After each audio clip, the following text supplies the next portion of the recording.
салом тамошобинони гиромӣ, хулосаи хабарҳои муҳими 15 ноябри тоҷикистонро аз пойгоҳи хабарии бомдод бароятон пешкаш мекунем.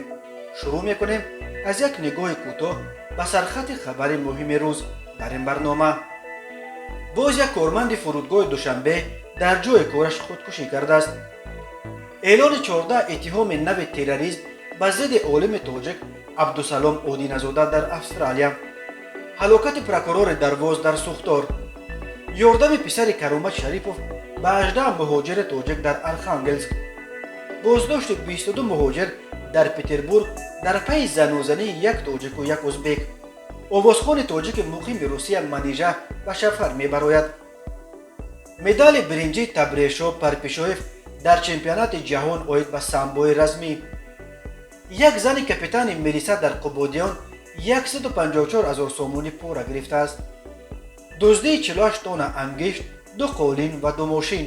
ва акнун тафсилоти хабарҳо.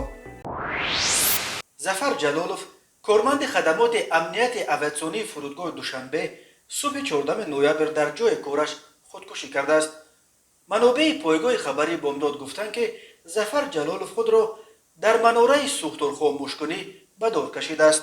саҳари барвақт наҳорӣ карда, намозашро хондааст ва сипас худро овехтааст, гуфт як ҳамсӯҳбати бомдод.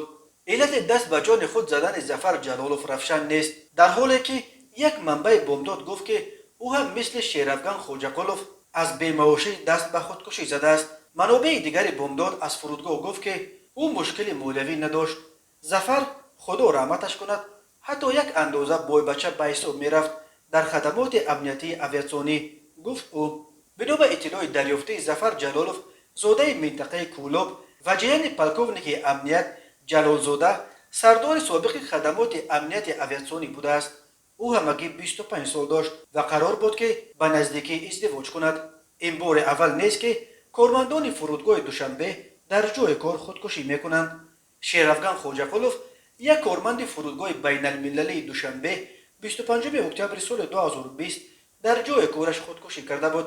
ба гуфтаи наздиконаш, шерафган хоҷақулов ба нишони эътироз ба моҳу нагирифтани маош худро бо тапончаи хидматӣ паронидааст. ҷамшед давлатов, тағои шерафган хоҷақулов, он вақт гуфт хоҳарзодааш 9 моҳ боз маош нагирифта буд ва соати 13 рӯз 26 октябр дақиқаи чанде пеш аз худро парондан ба бародараш паёмак фиристодааст, ки омада мурдаи маро аз фурудгоҳ баред. ба гуфтаи наздиконаш, шерафган хоҷақулов аз пули хонае ки иҷора менишаст 14 000 сомонӣ қарздор шуда буд ва соҳиби хона талаб кардааст, ки хонаро холӣ кунад. ба гуфтаи наздиконаш, шерафган ҳамон рӯз бо талаби маош ба маъмурият муроҷиат кардааст, вале вақте маошашро намедиҳанд, ба нишони эътироз худро мепаронад. дар фурудгоҳи душанбе то пандемия тақрибан 1500 нафар кор мекард. дар давраи пандемия як бахши бузурги коргарони фурудгоҳро ба рухсатии бемузд фиристоданд, вале аз баҳори имсол бо шурӯи дигарбораи парвозҳо ба русия, кор дар фурудгоҳи душанбе ҳам аз нав авҷ гирифт. олими биохимики 53 сола аз тоҷикистон абдусалом одиназода дар австралия бар асоси боз 14 моддаи қонуни ҷиноии ин кишвар ба терроризм айбдор мешавад. дар ин бора аздо тв бо такя ба нашраи вест австралиан хабар додааст. тафсилоти ин иттиҳоми нави зидди ин олими тоҷики баҳсбарангез дастрас нашудааст. абдусалом одиназода, ки чанд сол боз дар австралия кору зиндагӣ мекард, рӯзи 22 декабр соли 2020 дар ҷараёни як амалиёти вижаи пулис дар хонааш дар маркази аёлоти австралияи ғарбӣ бо иттиҳоми тарғиби терроризм дастгир шуда буд.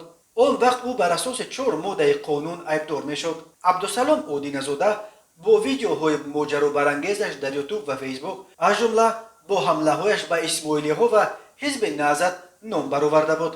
охирин матлаби ӯ дар фейсбук рӯзи 21 декабри соли 2020, як рӯз қабл аз ҳабсаш нашр шуда буд. абдусалом одиназода, зодаи диҳаи сурхи исфара, чандин сол дар австралия машғули корҳои илмӣ дар риштаи биохимия буд. ӯ соли 2015 ба тоҷикистон баргашт ва дар донишгоҳи тиббӣ дарс медод, вале дар поёни соли 2016 дубора тоҷикистонро тарк карда ба австралия баргашт. одиназода дар видеоҳояш мавқеи тунд дошт ва аз гурӯҳҳои ифротиву террористӣ пуштибонӣ мекард.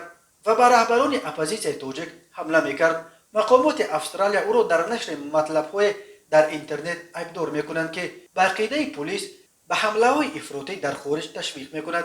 کارمندان گروه مشترک ضد تروریستی ایالات استرالیای غربی تفتیش فعالیت‌های اودی نژاد را ماه فوریه سال 2020 در پی آشکار کردن ویدیو کانال او با دعوت‌ها به حمله‌های افراطی آغاز کردند. ماه اپریل سال 2020 پلیس منزل او را کوفت و کوف کرده چند وسیله الکترونی اودی نژاد را مصادره کرده بود. منزل اودی نژاد را بار دیگر روز 22 دکامبر در پی حبس او مورد کوفت و کوف قرار گرفت.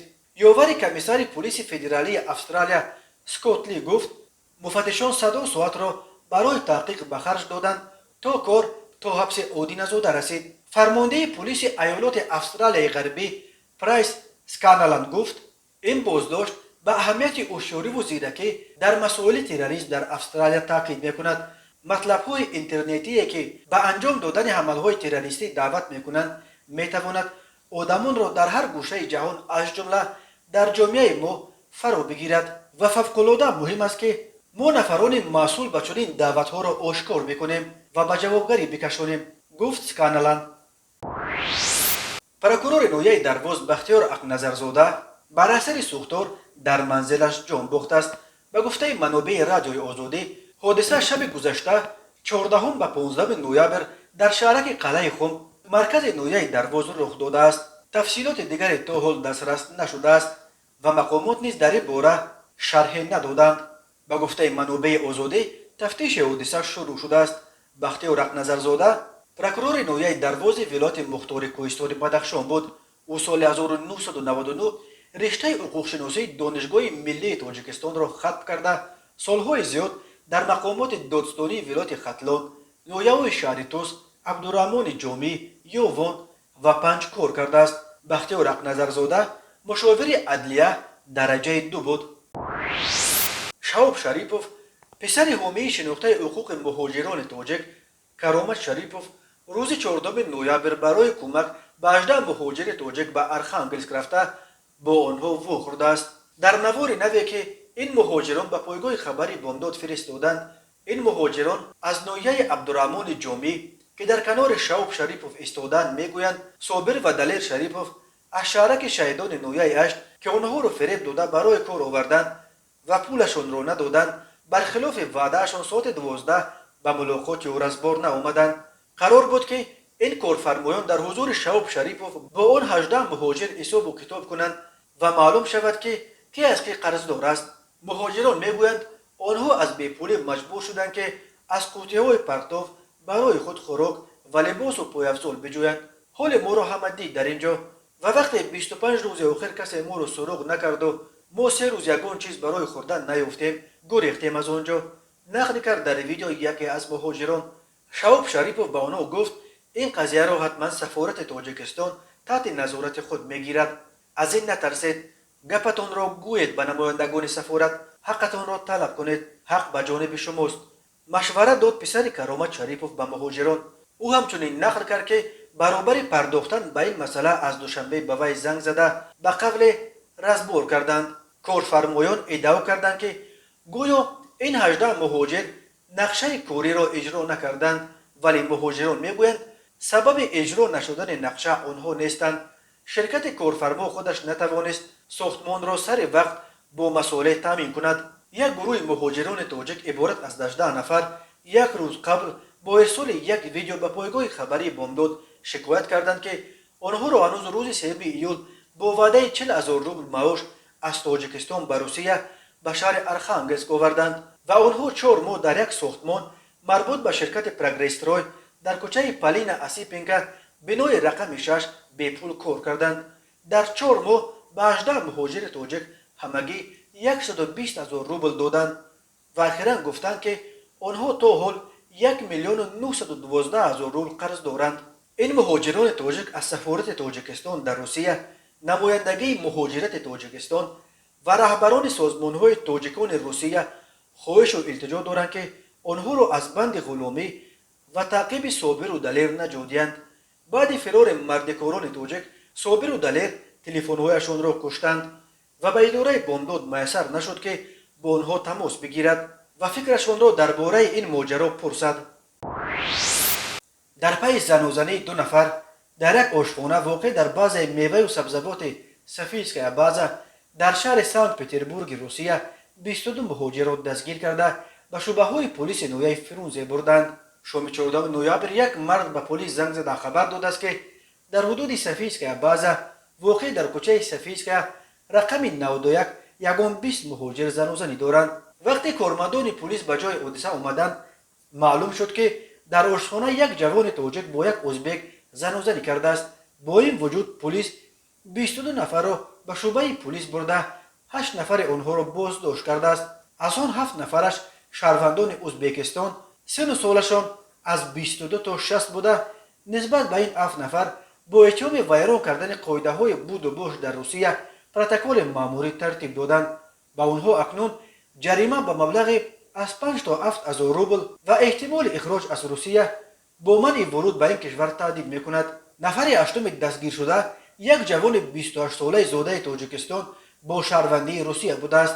به او برای لطوکوب شهروند ازبکستان تا 15 شبانه روز حبس ماموری و یا کارهای جمعیتی تهدید میکند. سفیسکای بازا یکی از بزرگترین بازارهای فروش عمده میوه و سبزیجات و خشک میوه در سانت پتربورگ به حساب میرود. صدها نفر از تاجیکستان و ازبکستان در آنجا کار میکنند. یک بخش آنها در اینجا به تجارت مشغولند، گروه دیگر به روبوچین و بارکشی و بقیه در ساحه خدمت رسانی باعث تکثیرانی، آشپز و غیره. مهاجران تاجیک خبر دادند که روز 15 نوامبر در پی زنوزنی اخیر کارمندان پلیس در داخل سفیسکای بازا میگشتند و اسناد مهاجران را تفتیش میکردند. آوازخوان زاده تاجیکستان منیژه سنگین که امسال در آزمون معتبر ایورویدنی 2021 در شهر روتردام هلند از روسیه نمایندگی کرد خبر داده است که به شوهر میبراید.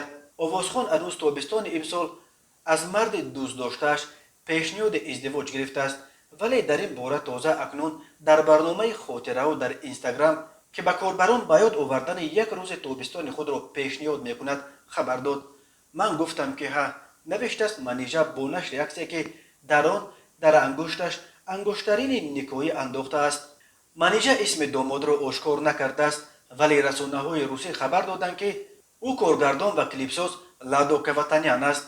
بنا به گزارش‌ها این جفت از بهار سال جاری با هم رابطه داشتند و معرکه فاتحه‌شان هنوز تابستان برگزار شده است. لادو کواتانیان مؤلف کنسپسیای هنرنمایی منیژه در ایورویدنی با ترانه رشم وامین بود و برای دستگیری آوازخوان به هلند هم آمد. منیژه در آزمون ایورویدنی صاحب جای نهم شد و گفت از این افتخار میکند. انتخاب منیژه باعث نماینده روسیه در آزمون ایورویدنی در آن کشور موج واکنش‌های منفی از جمله از جانب برخی شخصیت‌های شناخته را به وجود آورد.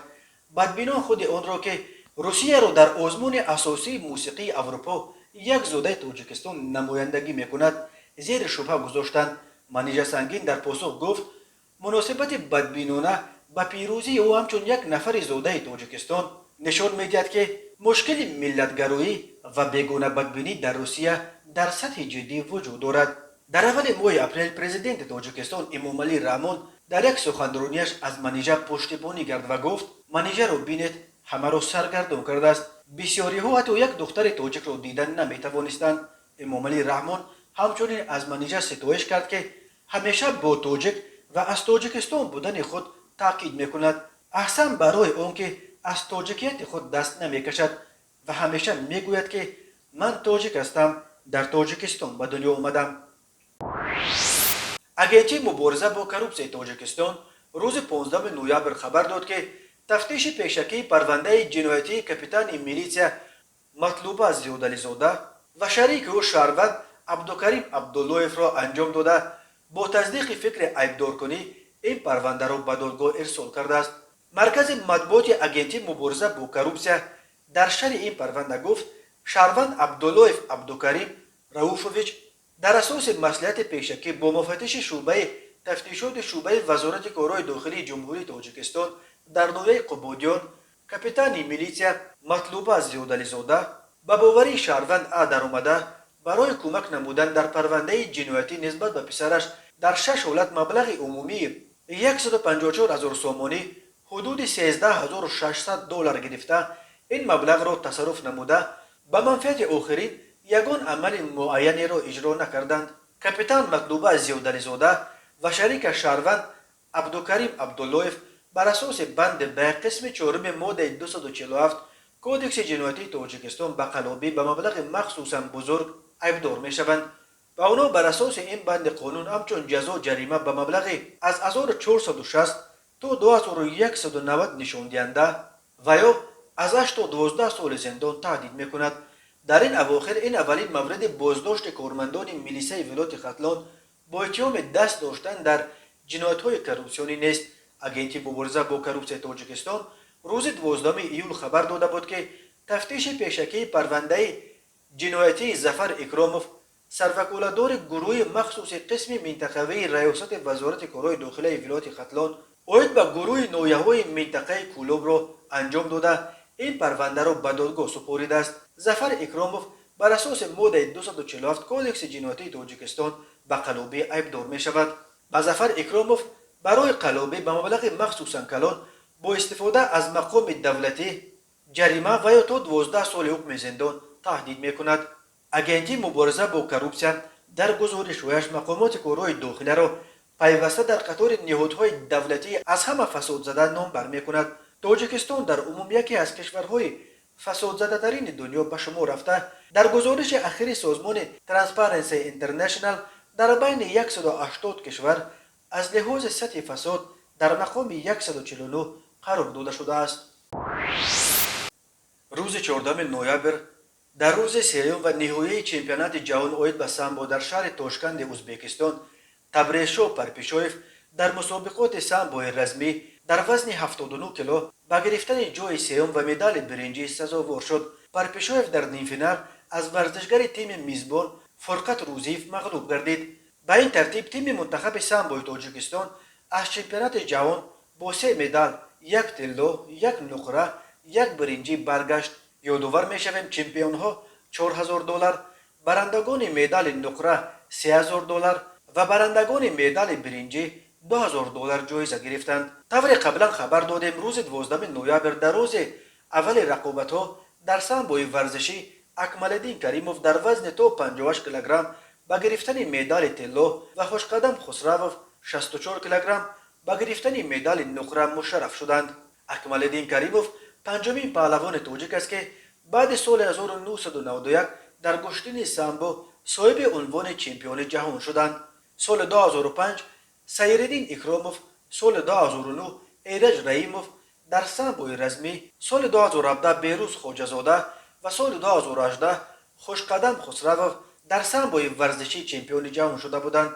سال 1974 سیمومین رحیموف به نمایندگی از SSSR صاحب عنوان قهرمان جهان شده بود.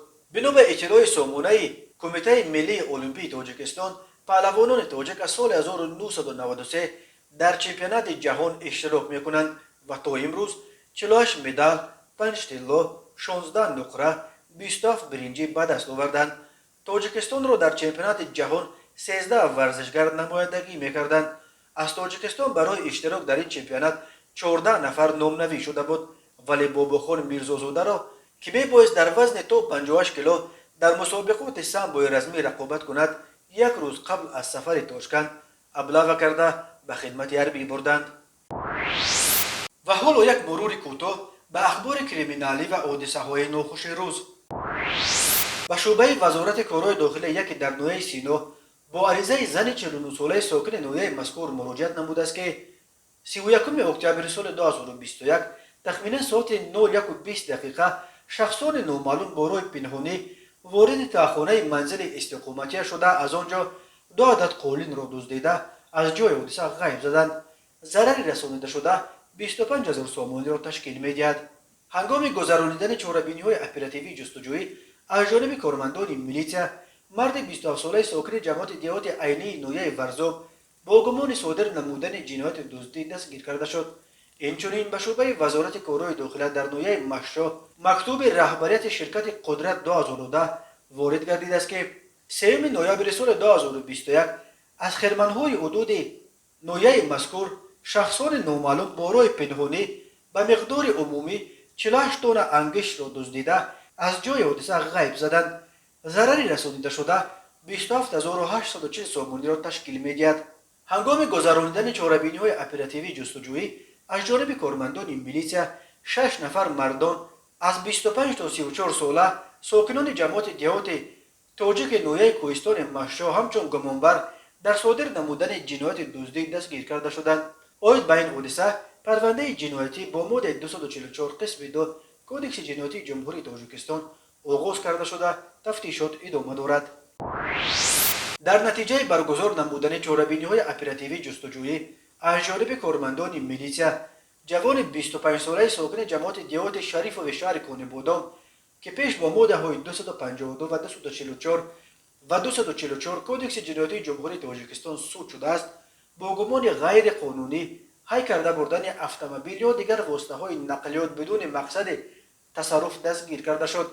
نامبرده 10 نوامبر سال 2021 از محله جوانی شهر مذکور افت تمغه دیو سیلو که به مرد 48 ساله ساکن امین نوع تعلق دارد غیر قانونی ای کرده برده است.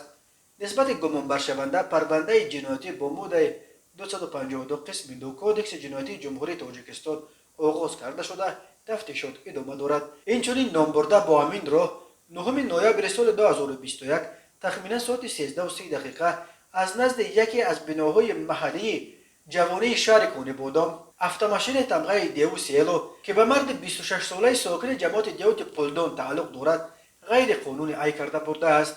نسبت گمان برشونده پرونده جنایتی با ماده 252 قسم 2 کودکس جنایتی جمهوری تاجیکستان آغاز کرده شده تفتیشات ادامه دارد. تماشابینان عزیز و گرامی، این بود مرور به خلاصه چند خبر مهم امروز تاجیکستان. خبر و گزارش های بیشتر از تاجیکستان و درباره تاجیکستان و اطراف آن را در سامانه پایگاه خبری بامداد در این نشانه پیگیری نمایید: www.bomdad.com. خوش باشید.